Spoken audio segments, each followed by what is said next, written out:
Welcome, everyone. This is Dr. Mercola, and I'm here today in honor to be able to speak with Dr. and Congressman Ron Paul. And last time, let me start off with one of the most important questions right off the bat, because during our last interview, we talked about your exercise program, because you know how important and vital exercise is, and hopefully that won't be falling under the FDA regulation. Oh boy, it's so toxic. It's the best drug anyone can take. So I'm wondering if you've been able to keep up with your cycling program while you're running for president and being a congressman, because if you're able to find time to do this, we all should. Pretty well. There are some days. Yesterday I had a very early start, and I flew into Iowa, and I did a couple of visits and got back late at night. So yesterday I missed, and that's very, very unusual. So even some days when I make a trip, I can do something in the morning. But when I have more freedom to make the decisions, today I'm working in Texas, and might be the fourth interview today, and I have a couple more. But by evening, I will be able to go out, and usually in the afternoon I ride the bike, and I'll go 10, 12, or 15 miles, depending on the time of day. And yet this morning I did get my 3.5 miles in walking. So when I get up, I like to get outside and do that, get the walking in, which helps me both psychologically as well as physically. Well, thank you for being such a powerful model for all of us, so that you're certainly leading by example. Now, your most recent book is Liberty Defined, and it's just a phenomenal book, and I encourage everyone listening to pick that up if they can, because it really is a great read. And in that, the Declaration of Independence and the Constitution, and every coin that we carry as Americans in our pocket has the word liberty emblazoned on it. It's a central element to our country's origins. So I wonder if you can comment on how have Americans allowed such a massive erosion of liberties to occur? Well, it's a good question, because I think it's an important question, because if you desire liberty and our liberties have been eroded, we ought to know what happened, or we can't correct the problem. The doctor has to make the right diagnosis. So it's sort of like know the right diagnosis about why we have a financial bust and we have recessions and depressions. So the question is how do we have financial bubbles and malinvestment? So you have to know about the Fed. But when it comes to liberty, for some people it's an abstract and they don't think about it, and they've been misled for so long that they have been taught that the government is there to protect us and take care of us, not to protect our liberties as much as to guarantee our entitlements that you have, and they distort the meaning of rights and freedoms. They say you have a right to education, you have a right to medical care, you are entitled by the government to be taken care of, and the entitlement system becomes a right. But all of these things they're talking about depends on the use of government force. Force, that is, if the government can give you or me something, or anybody something, some good or some service, they have to extract it from somebody else, so they become thieves themselves. And I have a bumper sticker, which many people have probably noticed on the internet, on my desk in Washington. Don't steal.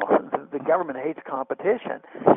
That's what they're doing. They steal from one and give to another, and the politicians get rewarded. So we became soft on this. The people desired security over freedom, which we were warned against, and now whether it's safety at the airports and safety from these forces that are going to come and destroy our country, safety from a financial downturn, or safety from the problems that you have from not raising the debt limit, people become more frightened and more demanding, and they give up their confidence or their understanding. Now we've gone several decades. I think it's a basic understanding of what liberty is supposed to be all about, and that's what we almost have to start from scratch for a lot of people to reintroduce this notion about what liberty means and what self-reliance means. And the biggest problem we have there is that so many think if you give them their liberty, you're going to take away something. But the truth is the governments can't provide. They eventually bankrupt the country and give us the conditions that we have today. But the whole goal of defending liberty is first to define it and then convince people that it's in their best interest to live in a free society. If they think it's better to give up a little freedom and the government will take care of them from cradle to grave, which so many have believed, we really can't win. But we have an opportunity now because I think those who made all those promises look pretty bad because they can't fulfill the promises. Sure, and thank you for taking such a great leadership position in this area and reminding us of these really important principles. And it seems the economy is really going downhill rapidly and probably will likely get worse. And as a result of that, many of us will be challenged with health problems and sort of rely on the traditional medical model, which is drugs and surgery. And as a physician, you certainly can appreciate that. And one of the principles that we teach on our site is really encouraging and empowering people to use simple, natural approaches such as the food they're eating and whole foods, and really improving their gut bacteria, because it's such a crucial component of how we stay healthy. And to this effect, this aspect, actually, you in your book you talked about an area that's really very close to us, which is this raw milk issue. I mean, we've got SWAT teams going in, sent by the FDA with guns loaded, pointed at farmers and their families, because some farmers have been selling raw milk products, which the FDA says is illegal. And these fresh milk, fermented milk products, which really engage people to or facilitate their ability to get healthy. So I mean, there's probably two aspects to this. One is from a health perspective, but then the other from the legal perspective of having the government go in there and try to protect us. So I'm wondering if you can comment on that, because it's really such an important issue.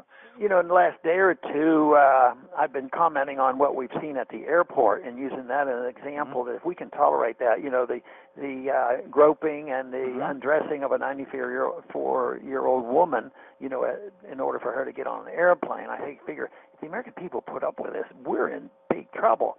But I think the example you point is equally valid. I mean, but we saw the image of the woman and how innocent she looks and how unthreatening she is. But we need more images of what you're talking about. If we can show the image, you know, it's so valuable to show the image of somebody bursting into, whether it's some doctor that has alternative health care and they're going to rob him of his vitamins, or somebody that's doing with a monetary issue. They want to have constitutional money. They bust in and they steal his money, his silver and gold, and all he wants to do is follow the Constitution. But what about busting into some innocent farmer that just wants to drink raw milk? I mean, if that doesn't wake the American people up, I don't know what will. But when we talk about these medical issues, as a physician and as a person in politics, you know, I have sharp lines because I have medical opinions, but what I'm doing in politics is not exactly, you know, the medical opinion, you know, whether it's the use of medicinal marijuana or whether it's raw milk or not.